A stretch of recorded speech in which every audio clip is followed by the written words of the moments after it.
नमस्कार। प्रादेशिक समाचार के साथ मैं पूनम किरकेट्टा। पहले मुख्य समाचार। रक्षा राज्य मंत्री संजय सेठ ने रांची में हर घर तिरंगा अभियान की शुरुआत की। लोगों से इस अभियान से जुड़ने का किया आह्वान। गिरिडीह में निकाली गई तिरंगा यात्रा।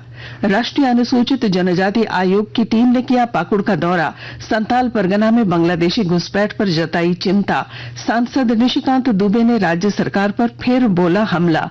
हजारीबाग में उम्र कैद की सजा काट रहा कैदी सुरक्षाकर्मी की हत्या कर अस्पताल से हुआ फरार। गिरफ्तारी के लिए इलाके में तलाशी अभियान तेज। पवित्र सावन महीने की चौथी सोमवारी पर राज्य भर के शिवालयों में श्रद्धालुओं की उमड़ी भीड़। देवघर में 10 किलोमीटर लंबी हुई कांवरियों की कतार। और राष्ट्रीय सुब्रतो कप अंडर 17 बालिका फुटबॉल प्रतियोगिता के सेमीफाइनल में हरियाणा को हराकर झारखंड की टीम ने फाइनल में किया प्रवेश। और अब समाचार विस्तार से। रक्षा राज्य मंत्री संजय सेठ ने आज रांची में हर घर तिरंगा अभियान की शुरुआत की। उन्होंने अपने आवास पर तिरंगा लगाकर अभियान का शुभारंभ किया। मौके पर श्री सेठ ने लोगों का आह्वान किया कि वे भी इसे जन मुहिम बनाने में अपनी सहभागिता निभाएं। इधर रांची स्थित भाजपा प्रदेश मुख्यालय के बाहर आज तिरंगा स्टॉल की शुरुआत की गई। भाजपा विधायक दल के नेता अमर कुमार बाउरी ने पहला तिरंगा लेकर इसकी शुरुआत की। मौके पर श्री बाउरी ने कहा कि देश के लोगों में राष्ट्र प्रेम की भावना बढ़ाने के उद्देश्य से प्रधानमंत्री नरेंद्र मोदी ने इस अभियान की शुरुआत की है। राष्ट्रवाद का भावना हर एक नागरिक के मन में स्थापित हो, इसको ध्यान में रखकर के हर घर तिरंगा यात्रा भी और अभियान भी प्रधानमंत्री ने शुरू किया था। और मुझे लगता है कि अब सभी लोग बहुत प्राउडली अपने घर पे तिरंगा लगाना और अपने को प्राउड इंडियन के रूप में सोशल मीडिया के माध्यम से अभिव्यक्त करना, ये बहुत गौरवान्वित महसूस कर रहे हैं। उधर गिरिडीह जिले में आज भाजपा ने तिरंगा यात्रा की शुरुआत की। तिरंगा यात्रा में पार्टी के अन्य नेताओं के अलावा पूर्व विधायक निर्भय कुमार शाहाबादी भी शामिल हुए। राष्ट्रीय अनुसूचित जनजाति आयोग की एक टीम ने आज पाकुड़ जिले का दौरा किया। बाद में आयोग की सदस्य आशा लकड़ा ने संताल परगना में बांग्लादेशी घुसपैठ की घटना पर चिंता जताई। जिस राज्य में आदिवासी समाज का संरक्षण के लिए लोग खड़े होते हैं, आदिवासियों की बात करते हैं, लेकिन आदिवासियों का जमीन को रोटी बेटी और माटी को छीना जा रहा है, इसके लिए कौन खड़ा होगा? तो आयोग आई है, बहुत इसको बारीकी से अध्ययन करेंगे और हम राष्ट्रपति और गृह मंत्री और विशेषकर इस राज्य के चीफ सेक्रेटरी और डीजीपी को यह रिपोर्ट हम लोग देंगे और आगामी कार्रवाई के लिए आदेश करेंगे। इधर गोड्डा से भाजपा सांसद निशिकांत दुबे ने एक बार फिर संताल परगना क्षेत्र में बांग्लादेशी घुसपैठ के मामले में राज्य सरकार पर हमला बोला है। देवघर में आज पत्रकारों से बातचीत में श्री दुबे ने दोहराया कि पश्चिम बंगाल, बिहार के कुछ क्षेत्रों और झारखंड के संताल परगना के 6 जिलों को मिलाकर एक अलग केंद्र शासित राज्य का निर्माण किया जाना चाहिए। सवाल यह है कि हमारा आचार विचार रहन सहन सब कुछ बदल रहा है। आदिवासी खतरे में है क्योंकि जनरल पॉपुलेशन नहीं घट रहा है, आदिवासी पॉपुलेशन घट रहा है, डिलिमिटेशन नहीं हुआ है और इसके आधार पर यदि वो सांप्रदायिक कहते हैं तो मुझे स्वीकार है। लेकिन कल मैं पाकुड़ जा रहा हूं और पाकुड़ में जो चारों घटनाएं हैं, चारों घटनाओं के जो विक्टिम हैं उन सबों से मैं मिलने के लिए जाऊंगा। आकाशवाणी के ताजा तरीन समाचारों के लिए आप हमारी वेबसाइट news.air.gov.in पर लॉग ऑन कर सकते हैं। ताजा समाचार X handle @AIR news alerts और Facebook page All India Radio news पर भी उपलब्ध है। आप प्रादेशिक समाचार एकांश के X handle @AIR news _Ranchi और फेसबुक, इंस्टाग्राम पेज तथा YouTube channel AIR news Ranchi पर भी हमारे बुलेटिन सुन सकते हैं। प्रादेशिक समाचार आप आकाशवाणी रांची से सुन रहे हैं। हजारीबाग में सुरक्षा में बड़ी चूक का मामला सामने आया है। शेख भिखारी मेडिकल अस्पताल में इलाज के लिए भर्ती कैदी मोहम्मद शाहिद अंसारी आज सुबह सुरक्षा में तैनात पुलिसकर्मी की हत्या कर फरार हो गया है। हत्यारे को गिरफ्तार करने के लिए पूरे इलाके में ऑपरेशन चलाया जा रहा है।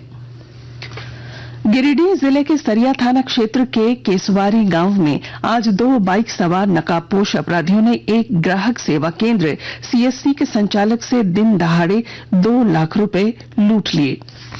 राज्य निर्वाचन आयोग लोकसभा चुनाव में महत्वपूर्ण भूमिका निभाने के लिए बीएलओ को सम्मानित करेगा।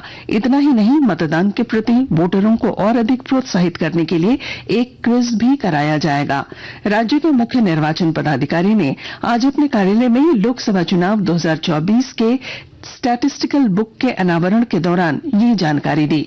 मुख्य निर्वाचन पदाधिकारी ने यह भी कहा कि पहले मतदाता सूची और मतदाता पहचान पत्रों में कई त्रुटियां रहती थीं, जिस पर अब विराम लग गया है। यहाँ पर भी हम लोग को कितना भी इलेक्शन में लगभग हम लोग को 3 साल 4 साल पहले भी आप लोग के साथ में बात हुई थी, कितना रोड में प्रॉब्लम रहती थी, बहुत कम हो गया। पहले फोटो का इश्यू रहती थी, उसमें मिस्टेक बहुत रहता था, पिता का माल लिया ऐसे करके बहुत सारा केसेस रहती थी। अभी बहुत कम हो गई। इसका पूरा का कारण लगभग 2.59 करोड़ वोटर का करेक्शन करने वाला काम है, सभी बीएलओ काम किया।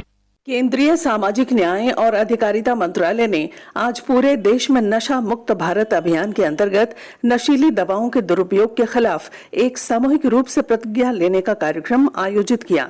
इस दौरान केंद्रीय सामाजिक न्याय और अधिकारिता मंत्री डॉक्टर वीरेंद्र कुमार ने आज नई दिल्ली में शपथ दिलाई। अपने संबोधन में केंद्रीय मंत्री ने कहा कि अब तक 11 करोड़ लोग इस अभियान का हिस्सा बन चुके हैं। हमारे देश के सभी जिले इस नशा मुक्त भारत अभियान का हिस्सा बन गए और अभी तक लगभग 3.55 करोड़ युवा और 2.35 करोड़ महिलाएं, 3.4 लाख शैक्षणिक संस्थाएं और 11 करोड़ से ज्यादा लोग इस अभियान का हिस्सा अभी तक बन चुके हैं। जिस तरह से नशे के कारोबारी शैक्षणिक संस्थाओं को अपना केंद्र बना रहे हैं, सरकार तत्परता से कदम उठा रहा है। सरायकेला खरसावां जिले में आज पुलिस ने होटेलियर एसोसिएशन के साथ मिलकर hotel guest verification system launch किया। कोल्हान प्रक्षेत्र के डीआईजी मनोज रतन चौथे ने इस सिस्टम का शुभारंभ करते हुए कहा कि इससे न केवल यात्रियों की सुरक्षा सुनिश्चित होगी, बल्कि पुलिस छानबीन में भी काफी सहूलियत होगी। पवित्र सावन महीने की आज चौथी सोमवारी है और बाबा भोलेनाथ पर जलाभिषेक के लिए राज्य भर के शिवालयों में श्रद्धालुओं की भीड़ देखने को मिल रही है। विस्तृत ब्यौरा दे रहे हैं हमारे संवाददाता। चौथी सोमवारी को लगातार श्रद्धालुओं का आना लगा रहा। बाबा को जलाभिषेक करने के लिए श्रद्धालुओं की भीड़ सुबह से ही उमड़ पड़ी है। करीब 10.5 किलोमीटर लंबी लाइन श्रद्धालुओं की लगी है और जिला प्रशासन रूट लाइन व्यवस्था के तहत सभी श्रद्धालुओं को सुगम जलाभिषेक कराने की दिशा में तत्पर है। अब तक करीब 2.25 लाख कांवरियों ने जलाभिषेक कर लिया है और देर रात्रि तक करीब 2.5 लाख से अधिक कांवरियों का जलाभिषेक कराया जाएगा। आशीष कुमार अम्बस्ट, आकाशवाणी समाचार, देवघर। आज वर्ल्ड एलिफेंट डे है। इस मौके पर वन, पर्यावरण और जलवायु परिवर्तन विभाग द्वारा राजधानी रांची में एक कार्यशाला आयोजित की गई। कार्यशाला को संबोधित करते हुए आईआईएससी बंगलौर के साइंटिस्ट डॉक्टर सुरेंद्र वर्मा ने हाथियों के संरक्षण और उनको उचित आवासीय माहौल प्रदान करने पर जोर दिया। उन्होंने कहा कि हाथियों के व्यवहार को समझकर उनके लिए उचित प्रबंधन की आवश्यकता है, ताकि जान माल का नुकसान न हो।